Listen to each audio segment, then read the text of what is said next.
بسم اللہ الرحمن الرحیم نحمده ونصلی علی رسولہ الکریم اما بعد۔ فقہ البیوع درس نمبر 9 عنوان نمبر 20 سکوت المکتوب الیہ الی مدت طویلہ۔ مکتوب الیہ کا طویل مدت تک خاموشی اختیار کرنا، یعنی اگر کسی کے پاس ایجاب کا خط پہنچ جائے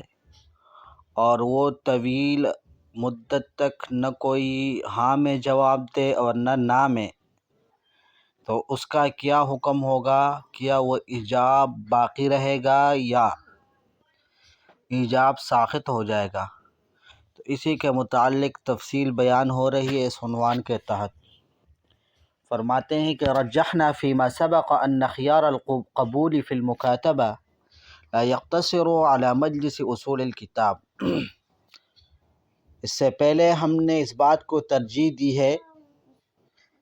کہ تحریر کی صورت میں خیار قبول و خط کے ملنے کی مجلس پر مقصور نہیں ہے، بل یبقى بعد انقضاء المجلس ایضاً، بلکہ مجلس ختم ہونے کے بعد بھی خیار قبول باقی رہتا ہے۔ فلو كان موقتا بوقت، پھر ایجاب کی مختلف صورتیں ہوتی ہیں، پہلے یہ تفصیل بیان ہو چکی۔ اگر ایجاب موقت ہو، اس کی ایک وقت متعین کیا گیا ہو موجب کی طرف سے،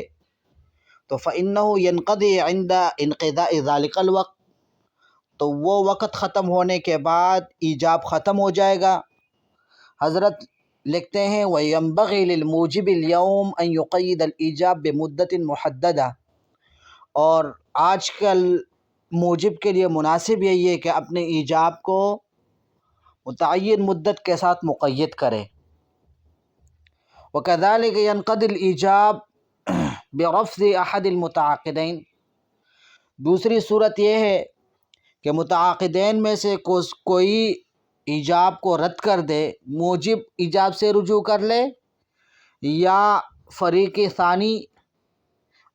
وہ ایجاب کو ٹکرا دے، اس کا انکار کر دے، تو اس کی وجہ سے بھی ایجاب ختم ہو جاتا ہے۔ ولیکن ان لم یقع شیء من ذلك فهل يبقى الایجاب ساری المفعول الى مدت لا نہایت لها، لیکن اگر ان چیزوں میں سے کوئی ایک چیز بھی نہ پایا جائے، یعنی نہ موجب نے اپنی ایجاب کو موقت کیا ہے، نہ موجب نے ایجاب سے رجوع کیا ہے، اور نہ فریق ثانی نے ایجاب کو رد کیا ہے، تو سوال پیدا ہوتا ہے کہ کیا یہ ایجاب ایک لا متناہی مدت تک جاری اور ساری رہے گا؟ تو حضرت لکھتے ہیں وَالظَّاهِرُ أَنَّ فِي ذَلِكَ ضَرَرًا بَيِّنًا لِلْمُوجِبِ، ظاہر بات یہی ہے کہ اگر ہم یہ کہہ دیں کہ ایجاب یہ جاری رہے گا تو اس میں موجب کے لیے ضرر ہے۔ فلا بد ان يقع القبول في حدود المدة المعروفة فيما بين التجار لقبول الإيجاب في مثل تلك المعاملة، بس کیا کرنا ضروری ہے؟ تو فرماتے ہیں کہ بس ضروری ہے کہ اس متعین مدت کے اندر فریق آخر کی طرف سے قبول واقع ہو جائے، جو مدت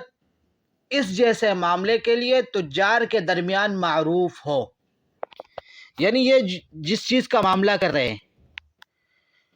تو اس میں تجار کا جتنی مدت میں قبول کرنے کا عرف ہو، تو اتنی مدت کے اندر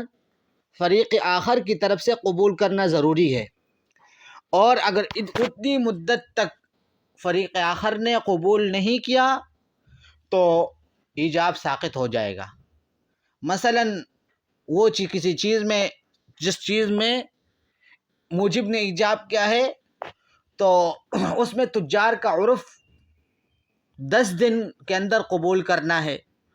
تو 10 دن کے اندر اس کے لیے قبول کرنا ضروری ہوگا، اور 10 دن کے بعد ایجاب ساقط ہو جائے گا۔ فرماتے ہیں فَإِن بَقِيَ الْآخِرُ سَاقِطًا بَعْدَ هَذِهِ الْمُدَّةِ، اگر فریق آخر اس مدت گزرنے کے بعد بھی خاموش رہا، دون ان یقبل الایجاب او یرفضہ، نہ اس نے ایجاب کو قبول کیا اور نہ رد کیا، تو فإنہ یبطل الایجاب بسکوتہ الی مدت طویلہ، تو طویل مدت تک اس کی خاموشی کی وجہ سے ایجاب ختم ہو جائے گا، ولا یسع له بعد ذلك ان یبنی قبولہ علی آثار ذلک الایجاب، اور فرماتے ہیں کہ اس مدت گزرنے کے بعد پھر اس کے لیے گنجائش نہیں ہے کہ اس ایجاب پر اپنے قبول کو مبنی کرے۔ وَيُؤَيِّدُهُ مَا ذَكَرَهُ القرافی رحمہ اللہ تعالی، امام مالک قرافی مالکی رحمہ اللہ تعالی فرماتے ہیں، یعنی اس کی جو عبارت ہے اس کی عبارت سے اس بات کی تائید ہوتی ہے، اور اس کی عبارت کیا ہے؟ القسم الثانی الذی هو جزء السبب، کہ قسم ثانی جو سبب کا جز ہے، فہذا لا يجوز تاخیرہ، جو سبب کا جز ہو تو اس میں تاخیر جائز نہیں ہے، کل قبول بعد الایجاب، جس طرح کہ قبول یہ ایجاب کا جز ہے، یعنی بیع یہ سبب ہے ملکیت کا، اور قبول اور ایجاب دونوں کا نام بیع ہے، تو قبول یہ سبب کا جز ہے، تو لہٰذا قبول کو ایجاب سے تاخیر جائز نہیں ہے، فی البیع، بیع کے اندر، ہبہ کے اندر، اجارہ کے اندر،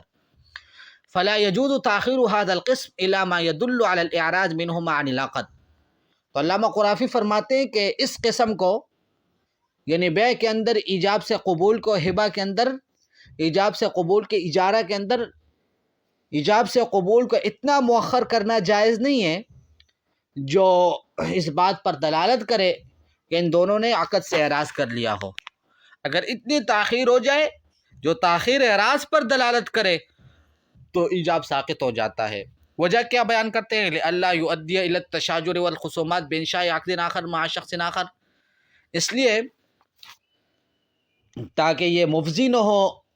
جھگڑے اور اختلاف کی طرف، بے انشاء عقد آخر، دوسرے عقد کے انشاء کی وجہ سے، مع شخص آخر، دوسرے شخص کے ساتھ۔ مطلب یہ ہے،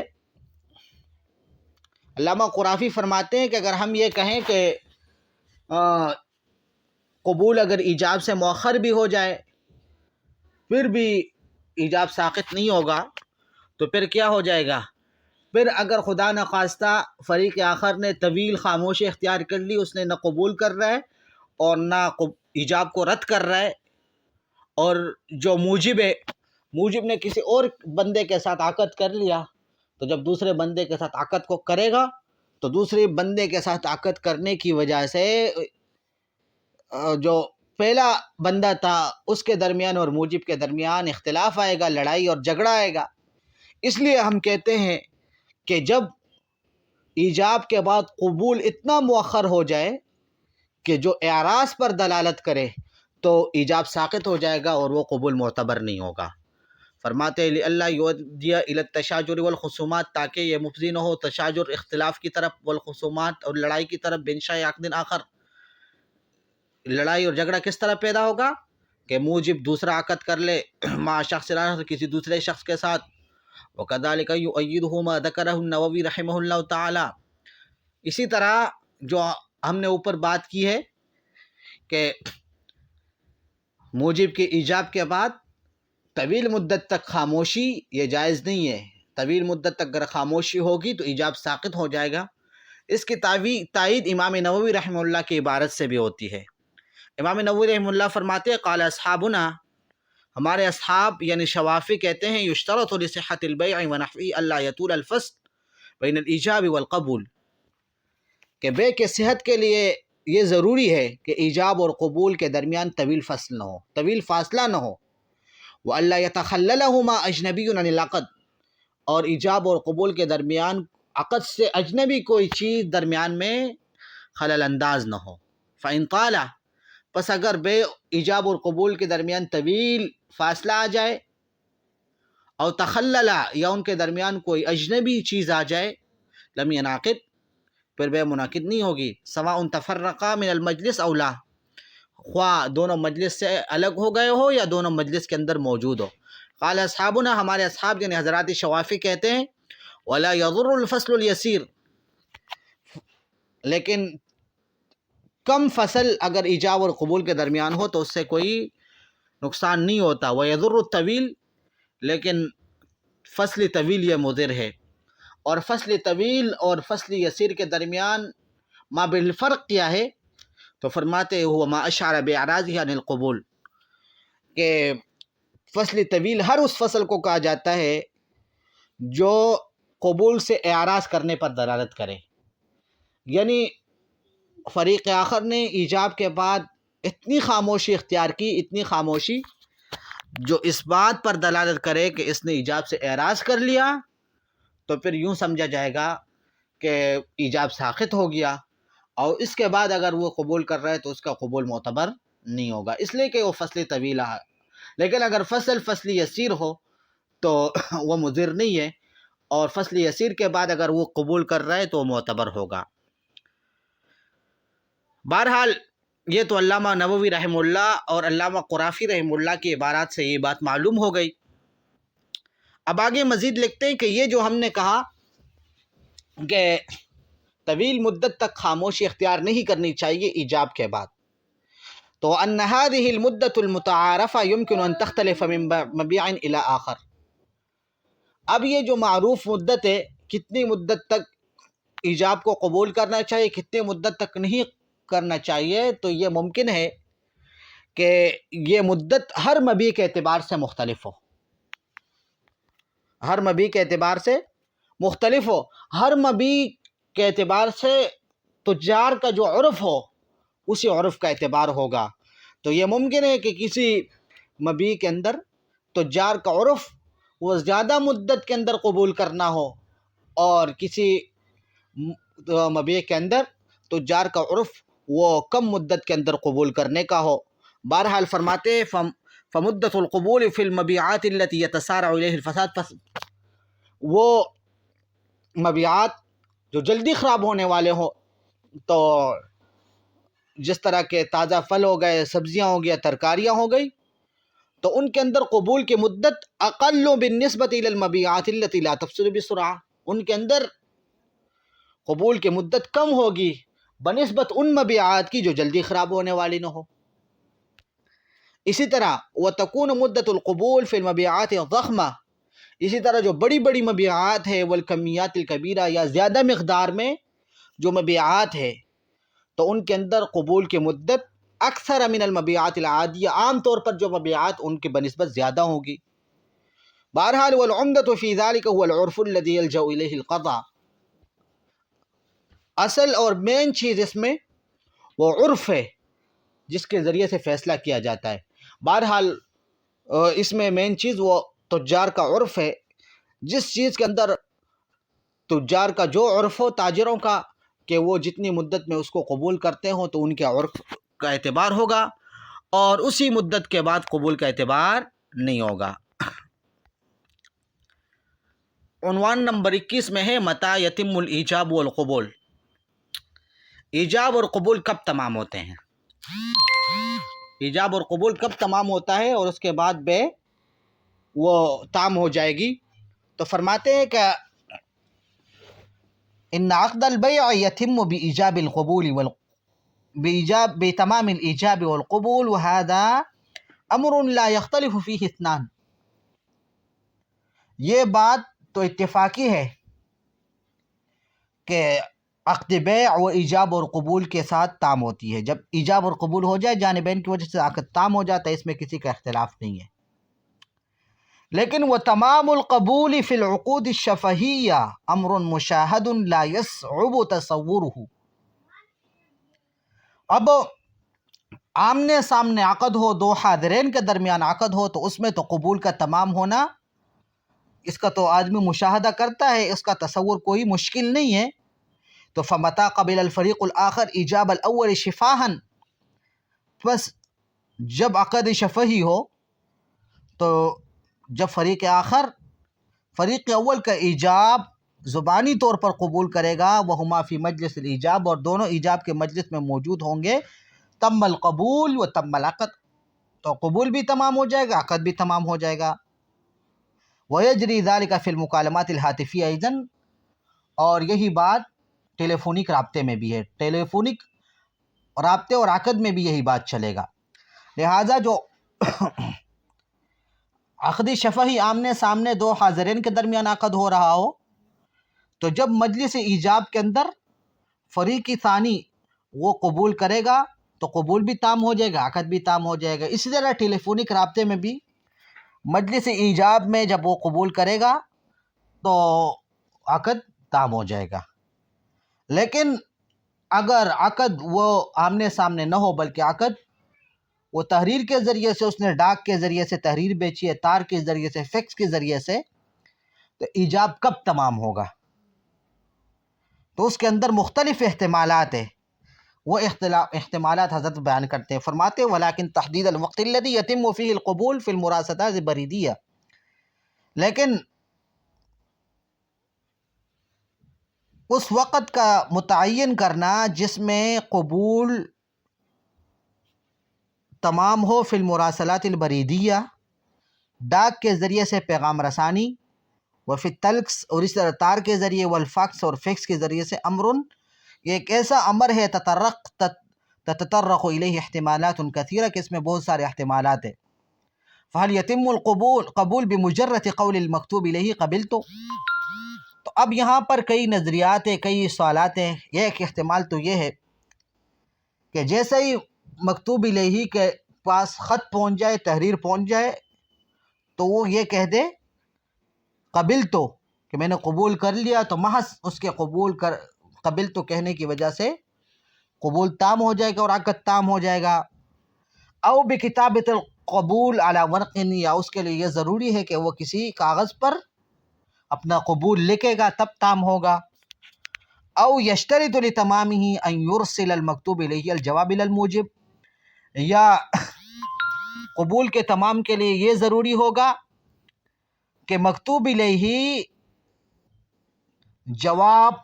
کاغذ پر لکھ کر موجب کی طرف بھیجے گا، بھیجنے کے بعد اس کا قبول تام ہوگا۔ او یشترط ان یصل ذلک الجواب الی الموجب، یا یہ ضروری بھی ہے کہ وہ جواب موجب تک پہنچ جائے، ویعلم ما فیہ، اور اس کے اندر جو مضمون ہے تو موجب اس کو سمجھ جائے، تو اس وقت قبول تمام ہوگا اور اس وقت عقد تمام ہوگا۔ وَنَظَرًا إِلَىٰ، تو یہ مختلف احتمالات ہیں، فرماتے ہیں وَنَظَرًا إِلَىٰ هذه الاحتمالات المختلفة ظهرت في القوانين المدنية الوضعية 4 نظریات معروفة۔ انہی احتمالات کی وجہ سے سول وضعی قوانین، یعنی لوگوں کے جو بنائے ہوئے قوانین ہیں، ان میں مختلف نظریات ظاہر ہو گئی ہے، مختلف نظریات ہیں لوگوں کے۔ تو یہ جو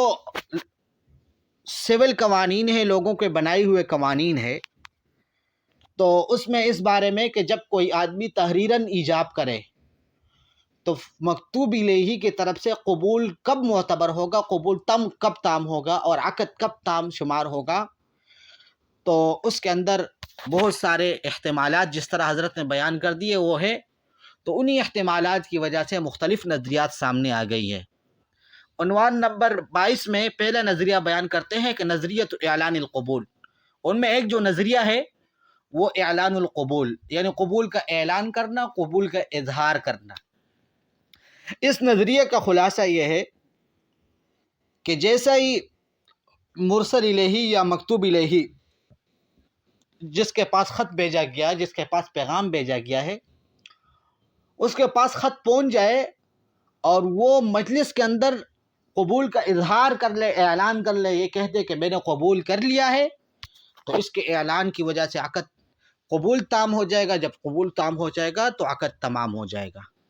ایک نظریہ یہ ہے، اس کو نظریہ اعلان القبول کہا جاتا ہے۔ اس کی مثال اس طرح دی ہے کہ زید نے عمر کو ایجاب بھیجا اپنے گاڑی کے بیچنے کا، کہ میں اپنی گاڑی آپ کو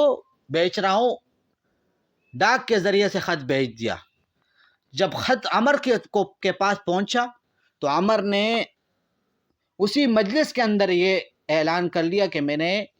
گاڑی خرید لی، تو قبول تام ہو جائے گا، عقد اسی وقت تام ہو جائے گا۔ اگرچہ عمر نے زید کو خط نہیں لکھا ہو، یعنی اپنے قبول کی اطلاع دینے کے لیے اس نے خط نہیں لکھا، بس صرف محض اس نے مجلس کے اندر اظہار کر لیا اپنے قبول کا، تو اس کی وجہ سے عقد تمام ہو جائے گا۔ اس کو کہتے ہیں نظریۃ اعلان القبول۔ تو فرماتے ہیں والمراد بهذه النظریہ ان القبول یتم بمجرد اعلان المرسل الیہ، کہ قبول صرف مرسل الیہ کے اعلان کے ساتھ تام ہو جائے گا، انہ قبل، کہ وہ یہ اعلان کر لے کہ اس نے جو ایجاب لکھا ہوا ہے اس کو قبول کر لیا ہے۔ فلو ارسل زید الى عمرو ایجابا لبیع سیارۃ مثلا عن طریق البرید، پس زید نے عمر کو گاڑی بیچنے کا ایجاب بیچ دیا ڈاک کے ذریعے سے۔ ولما وصل الكتاب الى عمرو، اور جب تحریر عمر تک پہنچ گئی، اعلن عمرو شفاہا، تو عمر نے زبانی طور پر اعلان کر دیا انه قبل هذا الایجاب، کہ اس نے اس ایجاب کو قبول کر لیا، تم القبول وتم العقد فی ذلك الوقت، اسی وقت قبول بھی تام ہو جائے گا، عقد بھی تام ہو جائے گا۔ ولو لم يرسل الى زید کتابا لاشعار القبول، اگرچہ عمر نے زید کی طرف قبول کی اطلاع دینے کے لیے خط نہیں بھیجا۔ تو یہ پہلا نظریہ ہے۔ عنوان نمبر 23 میں نظریۃ تصدیر القبول، دوسرا نظریہ بیان کرتے ہیں اس سلسلے میں، وہ ہے نظریۃ تصدیر القبول، یعنی قبول کو صادر کرنے کا نظریہ، قبول کو صادر کرنے کا نظریہ۔ اس نظریے کا خلاصہ یہ ہے کہ مکتوب الیہ اور مرسل الیہ کی طرف سے قبول اس وقت تام ہوگا جب وہ بھی تحریر لکھے، یعنی کسی خط کاغذ پر قبول لکھ دے اور قبول بیچ دے، اس طور پر کہ اس کو واپس لوٹانے پر قادر نہ ہو، تو اس کی وجہ سے قبول تام ہو جائے گا اور عقد تام ہو جائے گا۔ فرماتے والمراد بها ان القبول لا يتم الا اذا ارسل الطرف القابل قبوله الى الموجب، کہ قبول اس وقت تک تام نہیں ہوگا جب تک قبول کرنے والا جو فریق ہے وہ اپنا قبول بیچ دے الی الموجب، موجب کی طرف، بحیث لا يتمکن بعد ذلك من استرداده، اس طور پر کہ وہ اب رجوع کرنے پر قادر نہ ہو اس کے بعد۔ فلا يتم القبول والعقد حسب هذه النظریہ بمجرد اعلان الطرف القابل، تو اس نظریت تصدیر القبول کے نزدیک، یعنی اس نظریے کے اعتبار سے محض اعلان کافی نہیں ہے قبول کرنے والے پارٹی کی طرف سے۔ وإنما يتم إذا كتب رسالة القبول إلى الموجب، قبول اس وقت تام ہوگا جب یہ قبول کا پیغام وہ موجب کی طرف بھیج دے، ودفعها، خط لکھ دے اور اس کو الى مکتب البدیر، ڈاکیے کے حوالے کر دے، بحیث لا يمكن له استردادها، اس طور پر کہ اس کو واپس کرنا اس کے لیے ممکن نہ ہو۔ او اذا ارسل رسولا، یا دوسری صورت یہ ہے کہ جو قاصد بھیجا اس نے، اسی قاصد کو بھیج دے، یحمل قبولہ، کہ وہ اس کا قبول کو پہنچا دے موجب تک، شفاہن، زبانی طور پر، او کتابتاً، یا لکھا ہوا۔ وخرج الرسول من عند الطرف القابل، اور قبول کرنے والے پارٹی کی طرف سے قاصد نکل جائے، بحیث لا يمكن له استردادہ، اس طور پر کہ اس کے لیے واپس کرنا ممکن نہ ہو۔ بہرحال نظریۃ تصدیر القبول، اس نظریے کا خلاصہ یہ ہے کہ قبول اس وقت تک تام نہیں ہوگا جب تک قبول کرنے والی پارٹی اپنے قبول کو یا تو تحریر کے اندر لکھ کر تحریر بیچ دے، اس طور پر کہ اب تحریر واپس نہیں آ سکتی، یعنی ڈاکیے کے حوالے کرے، ڈاک میں ڈال دے، اور یا اگر قاصد بیچتا ہے تو قاصد کو تحریر حوالے کر دے، یا زبانی طور پر اس کو بول دے کہ بھائی اس کو بتا دے موجب کو کہ میں نے آپ کی ایجاب کو قبول کر لیا ہے، تو وہ قاصد وہاں سے نکل جائے اور اس کو واپس لوٹانا ممکن نہ ہو، تو تب قبول بھی تام ہو جائے گا اور عقد بھی تام ہو جائے گا۔ یہ نظریہ ہے نظریہ تصدیر القبول۔ عنوان نمبر 24 میں نظریۃ تسلم القبول، نظریۃ تسلم القبول۔ تسلم القبول کا معنی قبول حاصل کرنا۔ اس نظریے کا خلاصہ یہ ہے کہ قبول صرف قبول کرنے والے پارٹی کی طرف سے بھیجنے کے ذریعے سے تام نہیں ہوگا، بلکہ قبول کے اندر ضروری ہے کہ وہ وہاں سے بھیج بھی دے اور موجب تک پہنچ جائے۔ جب موجب تک پہنچے گا پھر قبول بھی تام ہوگا، عقد تام ہوگا، لیکن اگر موجب تک نہیں پہنچا تو نہ قبول تام اور نہ عقد تام۔ پھر جب اس کے پاس پہنچ جائے، پھر خواہ اس نے وہ تحریر پڑھی ہو یا نہ پڑھی ہو، یہ اس کا پڑھنا، اس کے مضمون کا جاننا یہ ضروری نہیں ہے، ہاں البتہ اس تک پہنچنا یہ ضروری ہے۔ تو فرماتے والمراد منہا تسلم القبول کے نظریے سے یہ مراد ہے ان القبول لا یتم بمجرد ارسال القبول الى الموجب، کہ قبول محض موجب کی طرف بھیجنے سے تام نہیں ہوگا، ولا بدفع البرید، اور نہ ڈاکیے کو دینے سے، ولا او الرسول یا قاصد کو، وانما یتم عندما يتسلم الموجب هذا الجواب، یہ اس وقت تام ہوگا جب موجب اس جواب کو وصول کر لے، ولیکن یتم بمجرد تسلم للجواب، لیکن ہاں یہ بات ہے کہ صرف جواب کو حاصل کرنے کی وجہ سے قبول بھی تام ہوگا، عقد تام ہوگا، سواء علم بمحتواہ ام لم یعلم، خواہ اس کو اس تحریر کے مضمون کا پتہ چلا ہو یا نہ چلا ہو، اس کا علم ضروری نہیں ہے، ہاں البتہ وصول ہونا ضروری ہے۔ یہ نظریتی تسلم القبول ہو گیا۔ عنوان نمبر 25 میں چوتھا نظریہ بیان ہو رہا ہے، نظریۃ العلم بالقبول۔ تو اس نظریے کا خلاصہ بھی یہی ہے کہ صرف موجب کو قبول پہنچنا کافی نہیں ہے، بلکہ اس کو قبول کا جاننا بھی ضروری ہے، کہ وہ خط کو پڑھ لے، تحریر کے اندر جو کچھ لکھا ہوا اس کو سمجھ جائے کہ ہاں اس نے قبول کر لیا تو اس کے بعد عقد قبول ہوگا۔ محض خط پہنچنا یہ کافی نہیں ہے۔ تو یہ نظریۃ العلم بالقبول ہے۔ والمراد منها ان القبول لا يتم بمجرد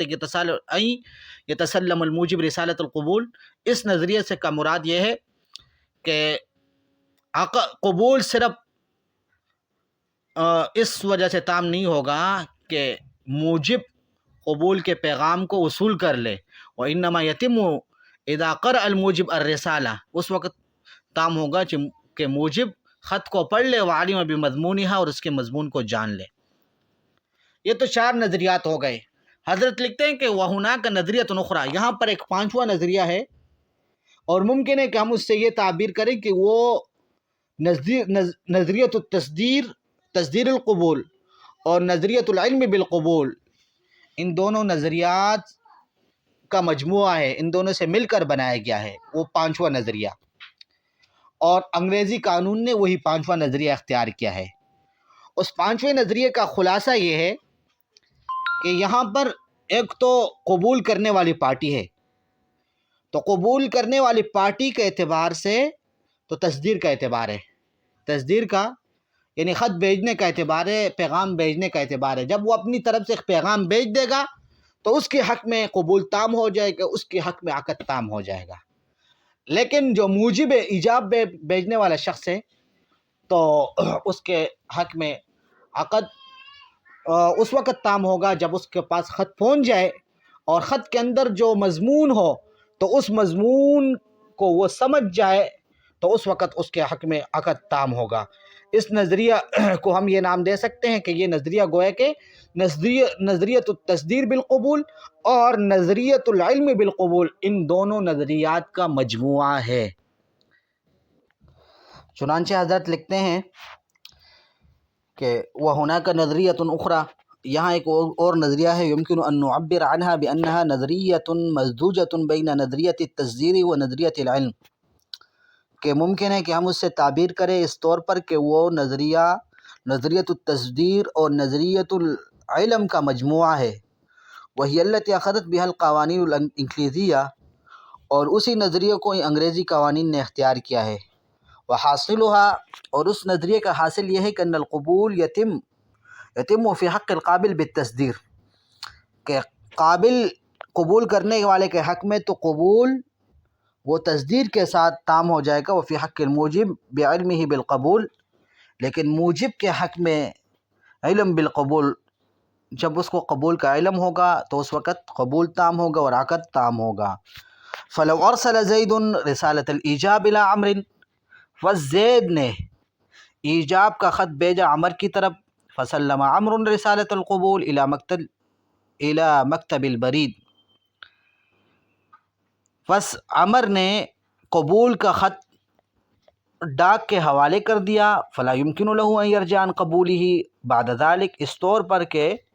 عمر اب اپنے قبول سے اس کے بعد رجوع نہیں کر سکتا۔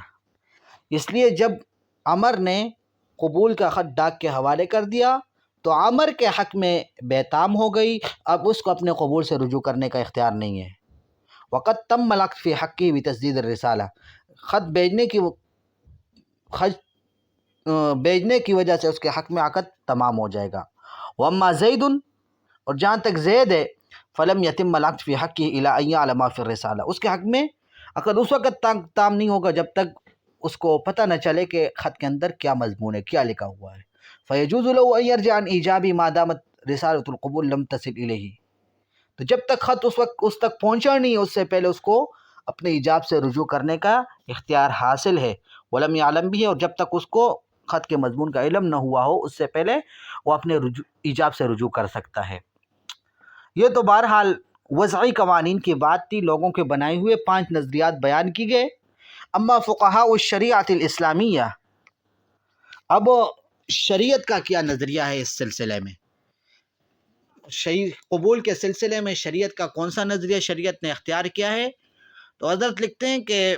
فقہاء کے کلام سے یہ بات ظاہر ہوتی ہے کہ انہوں نے نظریہ اعلان القبول کو اختیار کیا ہے۔ گویا کہ فقہاء کے نزدیک جب فریق ثانی وہ قبول کا اظہار کر لے، اعلان کر لے، تو محض اعلان اور اظہار کی وجہ سے دونوں کے حق میں عقد تام ہو جائے گا۔ تو یہی بات بیان فرماتے ہیں، وَأَمَّا فُقَهَاءُ الشَّرِيعَةِ الْإِسْلَامِيَّةِ فَرُبَّمَا يَظْهَرُ مِنْ كَلَامِهِمْ أَنَّهُمْ اخْتَارُوا نظریۃ اعلان القبول، کہ ان کے کلام سے یہ بات ظاہر ہوتی ہے کہ انہوں نے نظریۃ اعلان القبول کو اختیار کیا ہے۔ وَيَسْتَنبِطُ ذَلِكَ مِن نُّصُوصٍ الْآتِيَةِ، اور یہ بات ان کے مندرجہ ذیل نصوص سے مستنبط ہوتی ہے۔ کون کون سے نصوص؟ سب سے پہلے علامہ کاسانی رحمہ اللہ کی بدائع الصنائع کی عبارت نقل کی ہے،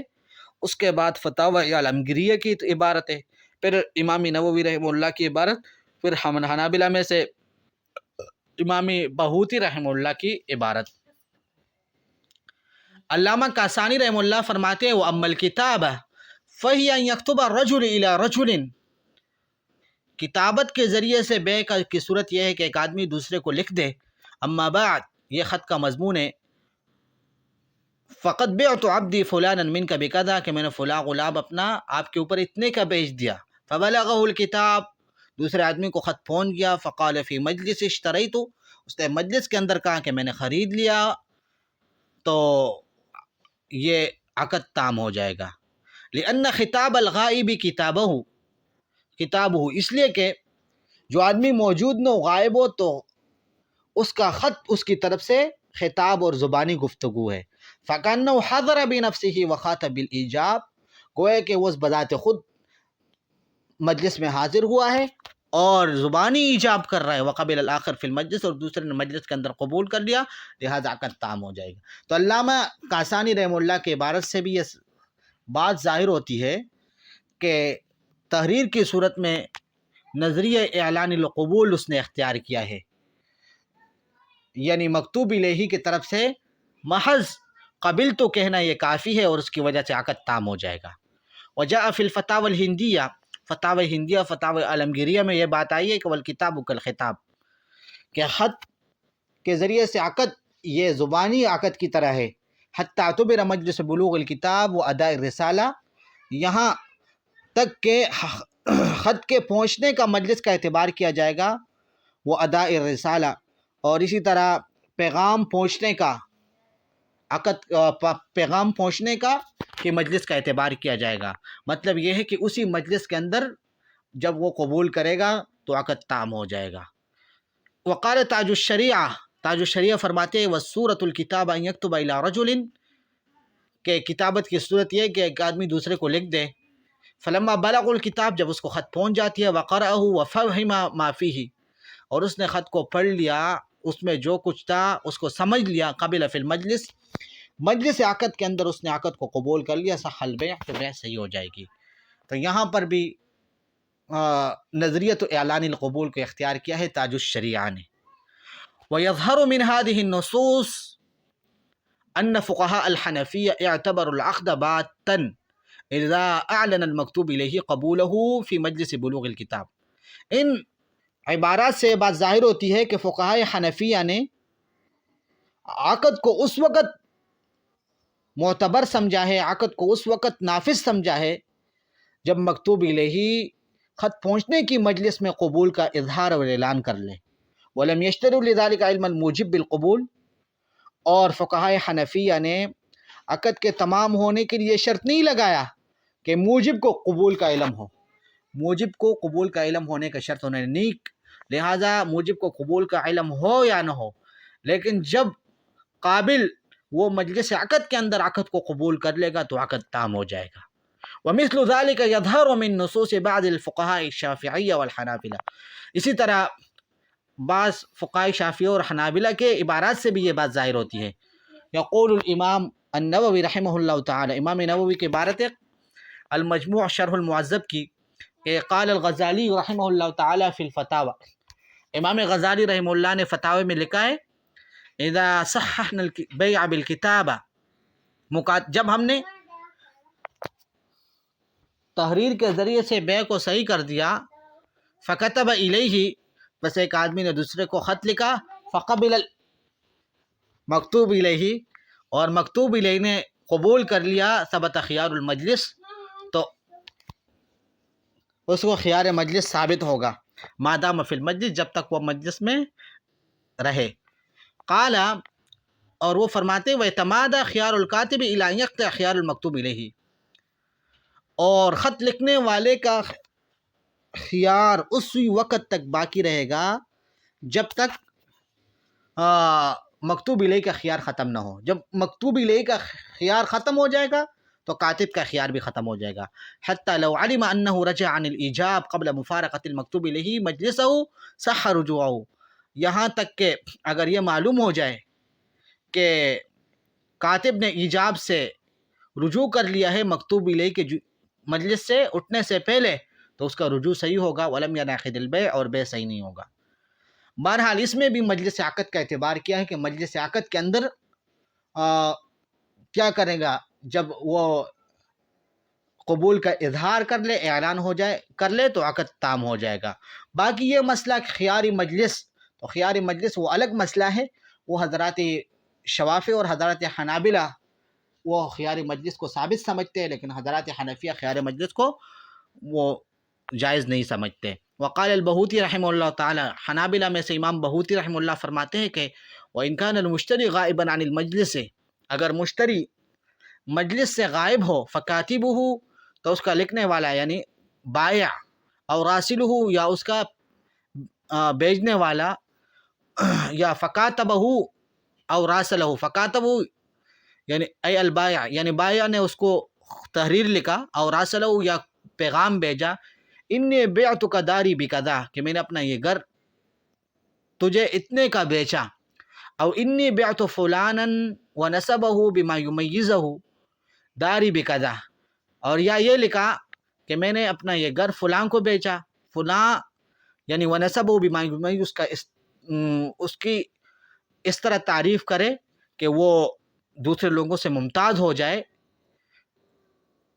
اور یہ لکھ دے کہ انی بعت فلانا داری بکذا، کہ فلاں آدمی کو میں نے اپنے گھر اتنے کا بیچا، فلما بلغہ ای المشتری الخبر، جب مشتری کو وہ خط پہنچ جائے، قبل البیع، اور اس نے بیع کو قبول کر لیا، صح العقد، عقد صحیح ہو جائے گا۔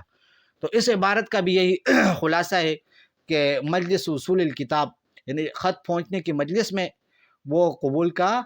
اظہار کرے گا، اعلان کرے گا، جب وہ قبول کا اظہار اور اعلان کر لے تو اس کی طرف سے عقد تمام ہو جائے گا۔ تو گویا کہ حضرات حنابلہ کی اس عبارت سے بھی یہ بات معلوم ہوتی ہے کہ انہوں نے نظریت اعلان القبول کو اختیار کیا ہے۔ تو فرماتے ہیں هذه النصوص صریحۃ فی ان العقد یتم بمجرد قبول المکتوب الیہ، یہ عبارات اس بات میں صریح ہے کہ مکتوب الیہ کے محض قبول کرنے کی وجہ سے عقد تام ہوگا، ولا یشترط له علم الموجب بالقبول، اور اس کے لیے ضروری نہیں ہے کہ موجب کو قبول کا علم ہو۔ غیر ان الشافعی والحنابلہ یقولون بخیار المجلس کما سیاتی، ہاں البتہ یہ بات ہے کہ حضرات شوافی اور حضرات حنفی، حضرات حنابلہ وہ خیار مجلس کے قائل ہے، وعلى اساس هذا الخيار يحق لكل واحد من الفريقين يفسخ العقد قبل انتهاء مجلس القبول، ہاں البتہ اسی خیار مجلس کے بنا پر حضرات شافعیہ اور حنابلہ کے نزدیک فریقین میں سے ہر ایک کو یہ اختیار ہے کہ وہ مجلس ختم ہونے سے پہلے عقد کو فسخ کر دے، لیکن وہ خیاری مجلس کا جو مسئلہ ہے وہ الگ مسئلہ ہے، وہذا امر لا يؤثر على كون القبول تاما بمجرد الاعلان. لیکن یہ خیار مجلس کا جو معاملہ ہے یہ ایسا معاملہ ہے کہ اس بات پر اثر انداز نہیں ہوتا کہ حضرات حنابلہ اور شافعیہ کے نزدیک بھی محض قبول کے اعلان کرنے کی وجہ سے قبول تام ہو جائے گا. وعلى أنه لا يشترط له علم الموجب به، اور بات یہ کہ حضرات شافعیہ اور حنابلہ کے نزدیک بھی قبول تام ہونے کے لیے موجب کا علم شرط اور ضروری نہیں ہے. اما المالکیہ رحمہ اللہ تعالی، جہاں تک حضرات مالکیہ فقط ذکرنا من مذہبہم،